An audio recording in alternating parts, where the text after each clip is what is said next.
وكأي من آية في السماوات والأرض يمرون عليها وهم عنها معرضون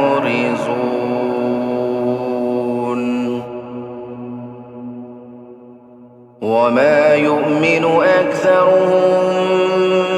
بالله إلا وهم مشركون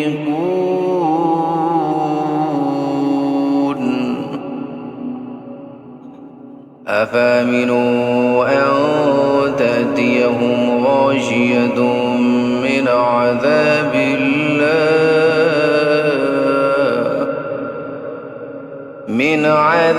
الله أو تأتيهم الساعة بغتة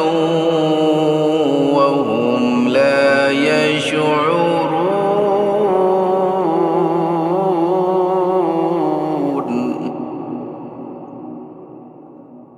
قل هذه سبيلي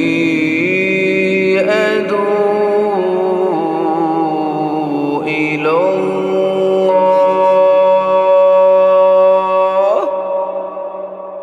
على بصيرة أنا ومن اتبعني وسبحان الله وما أنا من المشركين وما أرسلنا من قبلك إلا رجالا نوحي إليهم من أهل القرى أفلم يسيروا في الأرض فينظروا كيف كان عاقبة الذين من قبلهم ولدار الآخرة خير للذين اتقوا أفلا تعقلون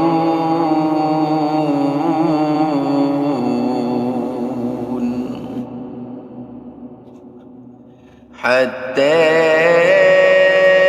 إذا استيأس الرسل وظنوا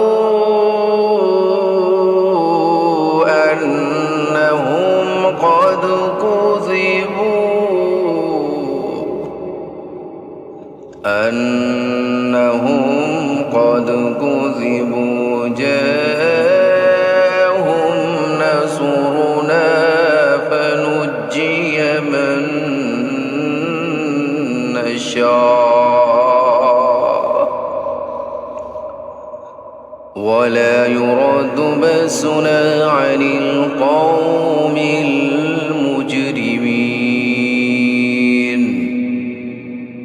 لقد كان في قصصهم عبرة لأولي الألباب ما كان حديثا يفترى ولكن تصديق الذي بين يديه وتفصيل كل شيء وهدى ورحمة لقوم يؤمنون